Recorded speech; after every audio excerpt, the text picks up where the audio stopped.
Good afternoon, everyone. My name is Brittany Miller, and I'm excited to be back today for our Raising Special Kids Here with Families, Here for Families Facebook Live session. We have a treat today. We're going to be talking about some important IEP topics with my colleague Kathy, our Education Systems Administrator. So I'm so excited to have her, and we'll jump into that in a few minutes. But I wanted to welcome everyone.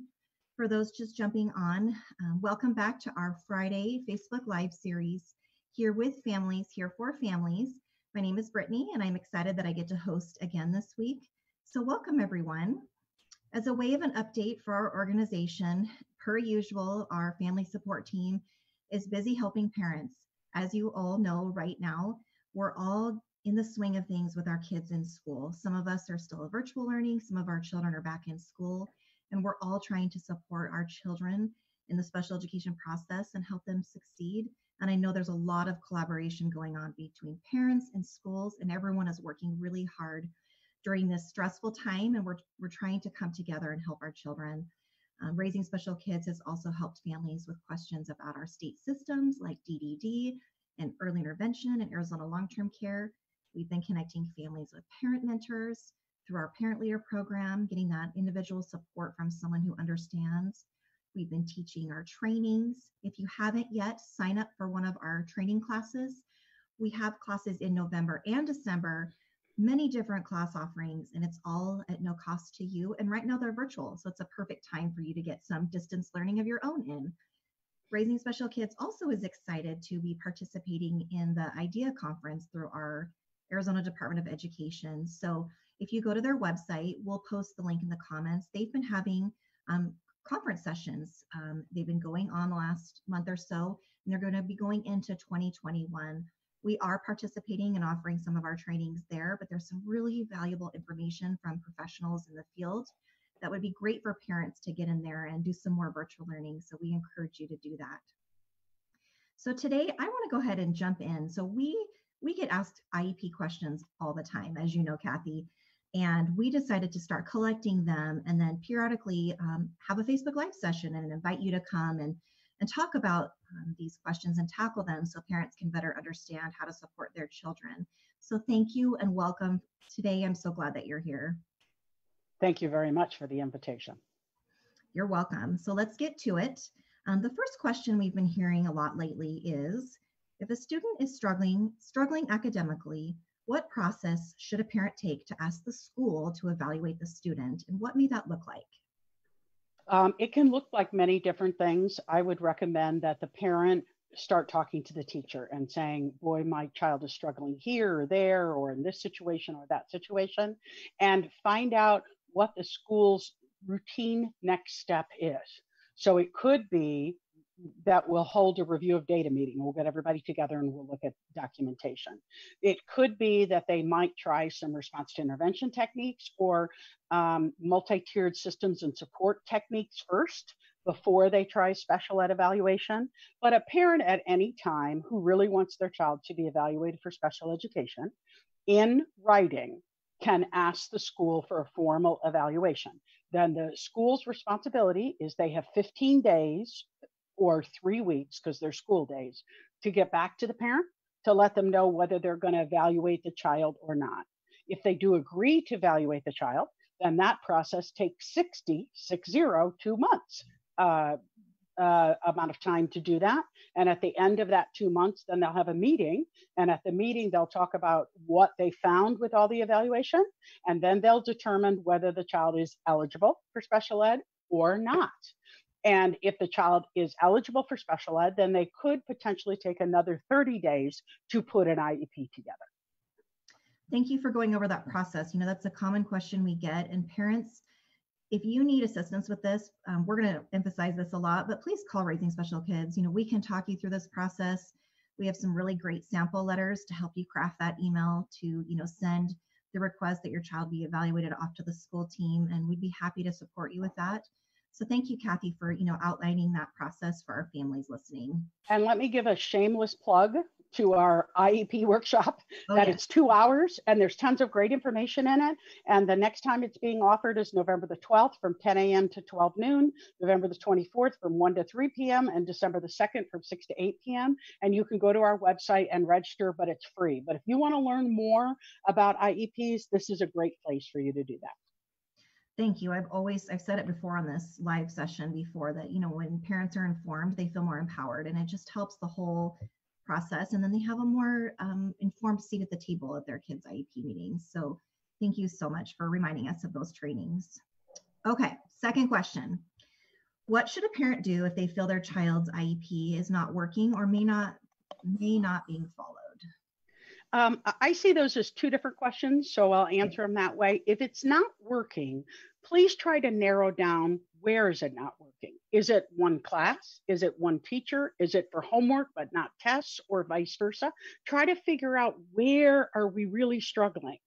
And then if you can figure that out, share that information, share that data with the teacher. And then based on whatever the situation is, maybe we can add more accommodations. Maybe we need to change the student from a general ed setting to maybe a resource English class or a resource math class or something. So the more information that you can give and share with the school of what's not working, then the more that can be put in to address whatever that issue is.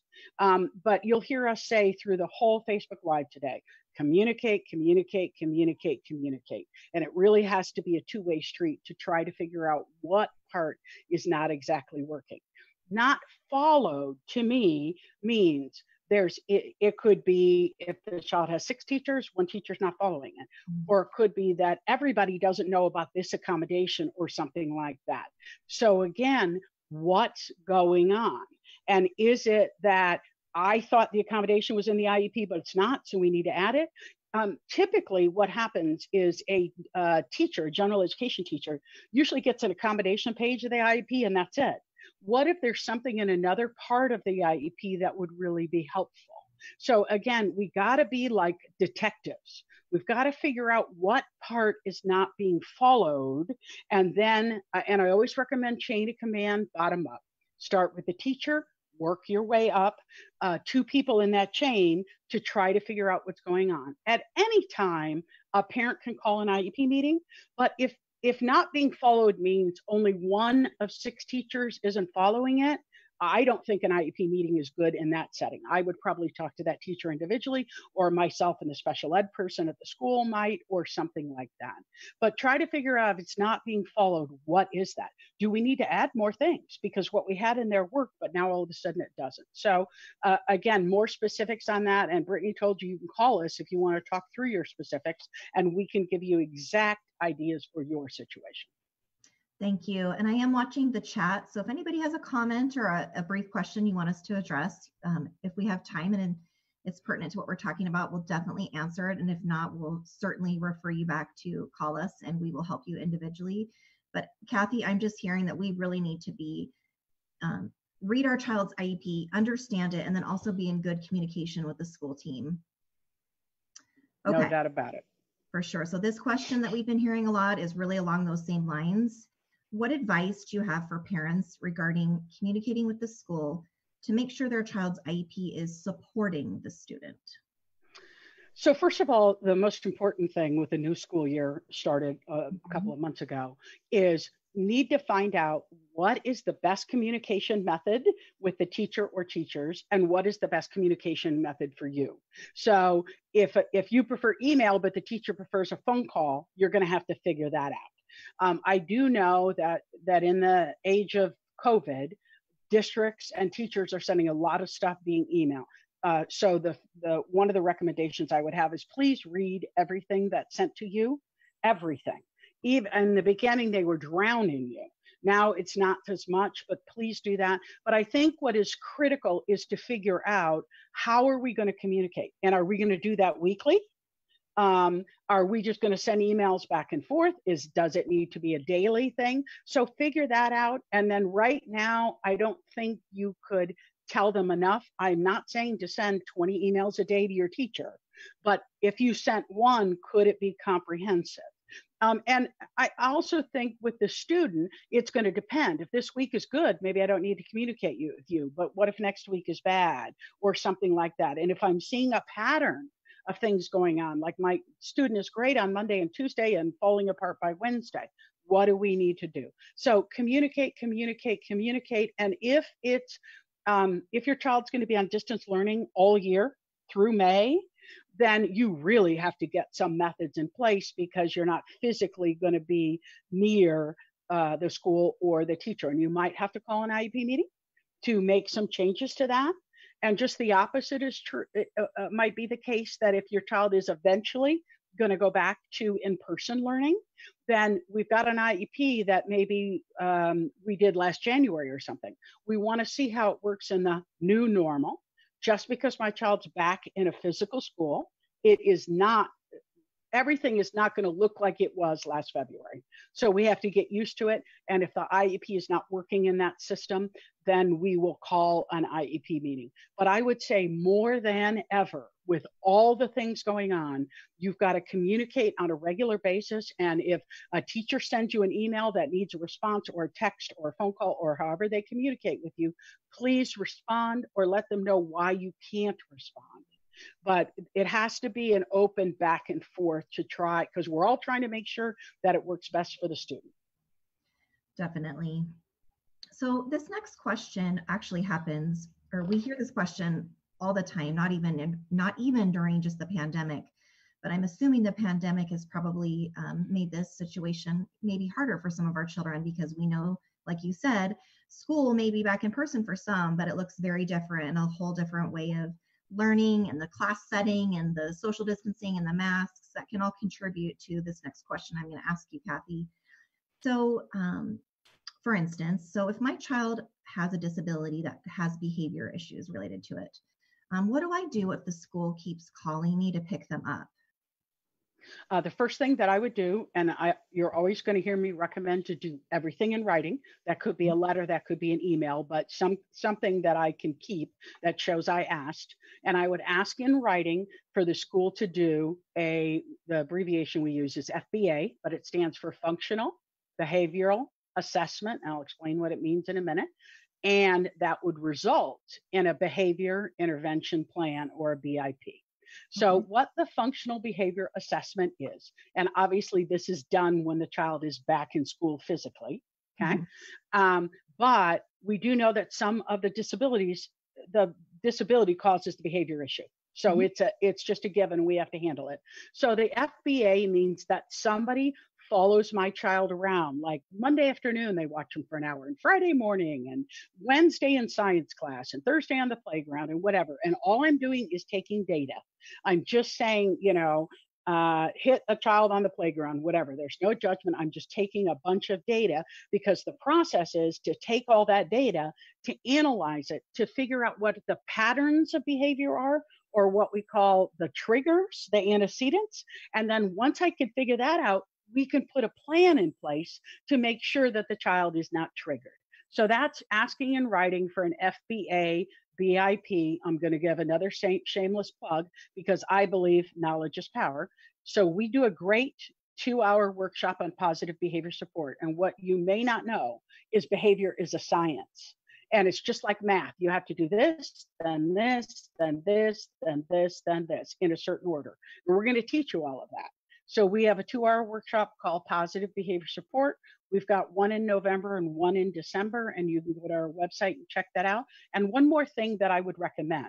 So let's say we have an FBA BIP in place, but it's not working. Then maybe at that point it needs to be redone. And if I feel that the teachers, the paraprofessionals, et cetera, in a classroom really need some more help on training, there's a part of an IEP called Supports for School Personnel. And we can ask for them to get training on behavior and how to handle it and those kinds of things. So those would be my recommendations there. Perfect. And I too want to shout out the positive behavior support class. It's very informative, and I love it because it teaches you kind of the science behind it, like Kathy said, but in parent-friendly language. It's applicable to daily life and routines. And I use it at home with my own kids, who are now ages 3 to 15. So definitely check that out, guys. This is a very popular question these days, and I'm sure you've heard it too. So what is compensatory education? What does that mean? Compensatory education pre-COVID had a very bad connotation because it meant that the school didn't do something that they were supposed to do, Okay. right? We all know that no one is responsible for COVID. We just got it. Everybody's trying to deal as quickly as they can and those kinds of things. And because it has such a a lot of people think it's like, oh, you messed up, that a lot of the districts are now calling it COVID recovery services, but it doesn't matter what they call it. If I feel that during the months of April and May, when school was physically closed, that my child did not receive free, appropriate public education in April or May, then I can talk to the district about compensatory education and is my child eligible? What option are you going to offer? That type of thing. So, for example, let's say I have a child that gets an hour of speech therapy a week and they didn't get any packets or any on-screen speech therapy in April and May. So my child technically is out 8 hours of speech therapy. You need to talk to the district about comp ed. A couple of things you need to understand. It is not a minute for minute replacement. So you will not get 8 hours of speech therapy made up. It's an individualized decision for every single child. The district can offer many options. They can offer them during breaks, on the weekends, in the summer. So every district might do that a little bit differently. And it has to be individualized for every student. And not every kid with an IEP will be eligible for compensatory education. But if you felt that your child did not receive free, appropriate public education in April or May, I would have the discussion with my school, with my IEP team. You don't have to hold an IEP meeting. I would have it soon. And the reason I would have it soon is, let's say, for example, the district has decided they're going to bring in outside tutors. That service is going to cost them money. The Arizona Department of Education has put aside a chunk of money to help pay for those services, but they have no idea how long that money will last. It's first come, first serve.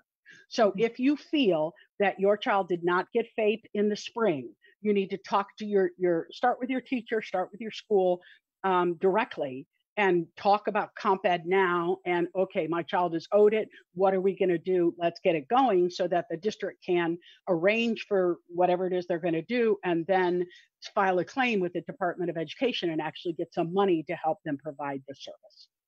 Okay, that's really interesting. I actually have a question of my own. So Kathy, Sure. For families that are still distance learning, can they receive compensatory ed virtually? Oh, potentially. There is no limit to how it can be provided and what can be provided. Okay. So the parent needs to start. And one of the other things I did not mention was they have to take the parents' input in. They have to ask for it and listen to it. So if you called us in April and May, we told you keep data, keep data, keep data, keep data.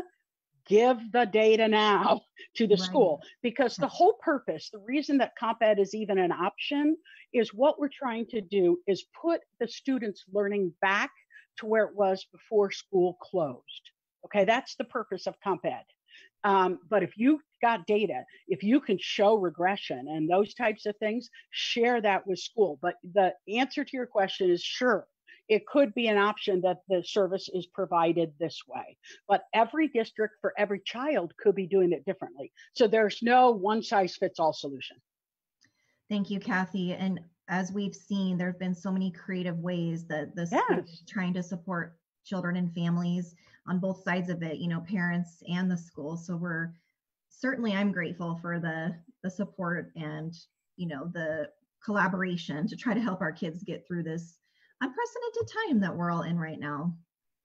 So wrapping things up, there's another question I wanted to ask you.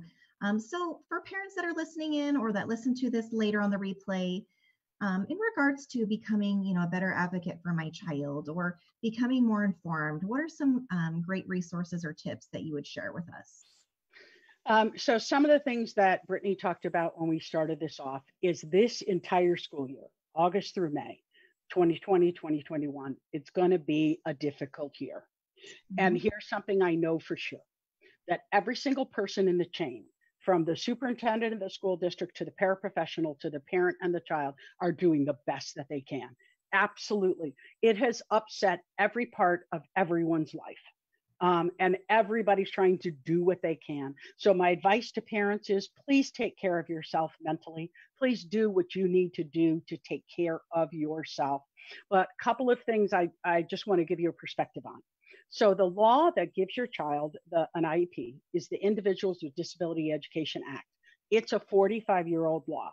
So it's been interpreted for 45 years, right? In the spring, the United States Department of Education said to Congress, oh, we don't need to make any changes in the law because of a pandemic. We don't need to extend deadlines. We don't need to waive anything. So here the school has to follow this 45-year-old law. Yet now we have a national health emergency that's changing every single day. And these do not work together. They mesh. And never in 45 years have we had to pay attention to what the governor says, what the Arizona Department of Health Services says, what the county health department says, right? So right. Schools are out there trying to make them work together, but they aren't working together. So the other thing that I would say to parents is both sides, the parent and the school, need to give each other grace. They need to give each other the benefit of the doubt. When you work with the school, and I'm a person that has a very loud voice, be as respectful as you can.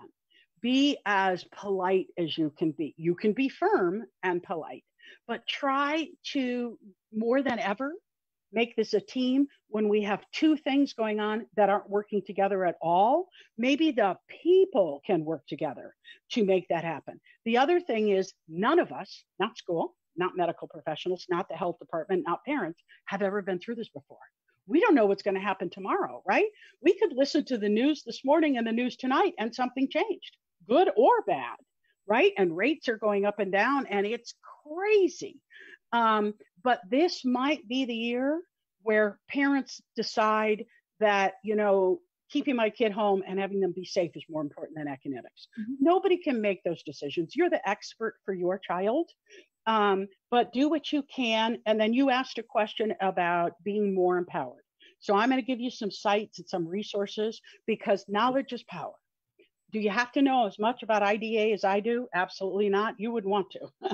But there are some ways you can learn better. So I'm going to mention the IEP workshop again.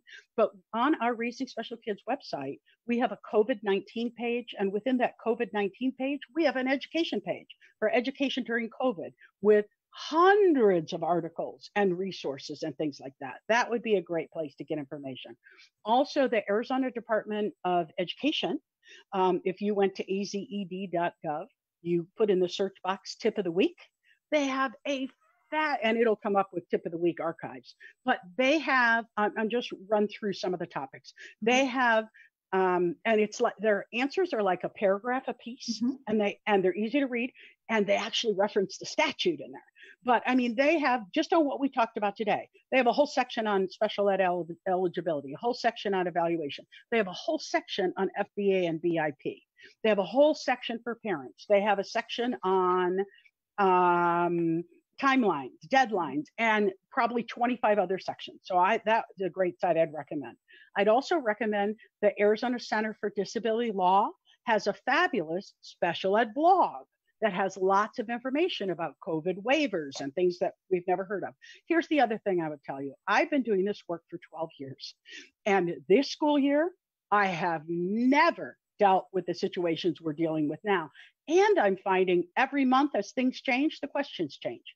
So there's lots of information floating out there, but I try to give parents the stuff I think that is valid. So those are 3 Arizona sites. And then another site I recommend, because there's tons and tons and tons of articles, is Peter Wright's site, who's a special ed attorney. So it's Wrightslaw, WRIGHTSLAW.com.